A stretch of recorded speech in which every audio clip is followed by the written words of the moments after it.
My name is Annie. I'm 21. I live in Kopel, a small town near Minsk, where it seems even the wind is too lazy to blow any faster. The asphalt here is cracked in places like the old tiles in our kitchen. My mom works at the post office, often late into the evening. I study part-time and am temporarily living with my father, temporarily for the third year now. Dad George is a former electrician now working as a guard at the local school. He's 51 and he hasn't looked like the tired dads I saw at my friends' homes for a long time.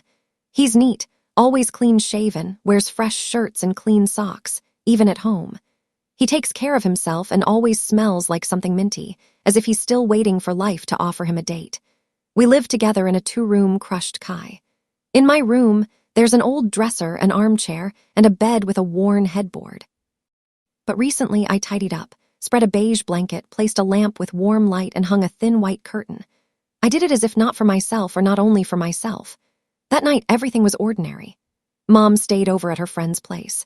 They were celebrating a birthday. Dad and I ate Daniki, drank compost, and silently watched some Belarusian TV series.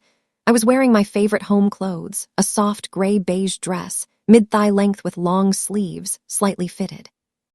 My legs, knee-high socks, gray with fine stripes just above the knee. On my lips, colorless balm. My hair was gathered in a messy bun falling onto my neck, and I could feel Dad's gaze lingering on these little things. I noticed how he didn't hurry to turn off the TV as if he was waiting. I went to my room but didn't close the door. I turned on the fairy lights above my bed and sat down with a book. Suddenly, the floor creaked in the hallway. "Annie!" His voice was almost a whisper. I looked up. He was standing in the doorway barefoot in sweatpants and a t-shirt holding a mug of tea. His face looked a bit confused but calm at the same time. "Are you awake?" I shook my head. "Can I just sit here for a bit?" I nodded. He sat on the edge of the bed and I felt the mattress sink. He sat quietly. We were silent for a minute. "It's warm and cozy in here," he suddenly said. "I remember when you were little you'd always crawl into my armchair. Your feet were always cold." I smiled. "That's true, nothing has changed." He looked at me intently.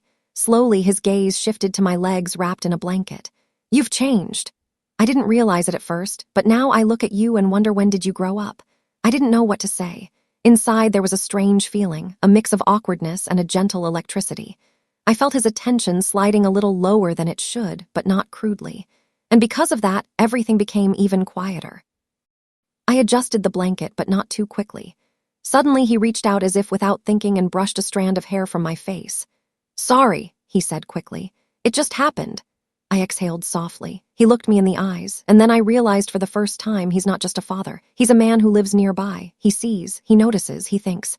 We sat in silence for a few more minutes. He didn't touch me again. He just sat nearby. I knew the line had only just been drawn. It was already trembling. From his gaze, from the silence, from the fact that in this room there was not only warmth, but also something entirely new, almost invisible, almost dangerous. He got up. "All right, I guess I'll go to bed." I nodded. He left. I lay awake for a long time, feeling the warm air carry the scent of his cologne, mixed with something inevitable. After that night, I couldn't sleep for a long time. The fairy lights flickered with warm light, and my thoughts tangled into a knot. After all, he just sat there. Nothing happened, or did it?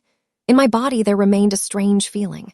Not shame, not fear, but rather an excited anticipation, as if something had started, and I could no longer stop it. The next day, everything seemed normal. We had breakfast in the kitchen. Me in a cotton top with a wide neckline and thin pajama pants with mint leaves. Him in a gray robe over a home t-shirt. Dad pretended to read the newspaper, but his eyes met mine more often than usual. And I caught his glances and seemed to linger at the stove on purpose, bending to take off the kettle, fixing my hair, raising my arms. Not on purpose, but not quite by accident either. Mom came back by lunchtime and immediately went out to the garden. A typical weekend, rituals, habits, obligations. But I was no longer the same Annie. As if my skin had been removed and only a living woman remained, feeling everything to her fingertips. In the evening, Dad suggested a walk to the river outside town where we used to go for picnics. I was surprised. He hadn't invited me like that since I was a child. The weather was amazing, cool but windless. I put on a long, dusty rose skirt, a thin turtleneck sweater, and my old leather backpack. For Dad, it was just clothes. For me, an image, a quiet fetish for myself. We walked along the path by the orchards where the trees were already losing their leaves. He carried a thermos of tea. I had a blanket. We were silent. Sometimes he asked simple questions. How's school? Which teachers annoy you? What do you make for yourself from TikTok? He laughed, suddenly easily, almost boyishly. We reached the riverbank. I spread the blanket on a hill. We sat. He poured tea, handed it to me. His fingers touched mine and I shivered, not from the cold, from how simple it was and how close it felt. With you, I feel young again, he murmured, looking into the distance. You've changed. And you, Dad, I said, are not how I imagined you all this time. You're more than just a father. He turned his face to me, a light blush on his cheeks, uncertainty in his eyes, but he didn't look away. He watched for a long time and slowly raised his hand not to my cheek, not to my shoulder, but simply to a strand of hair that had fallen, not on my forehead. May I?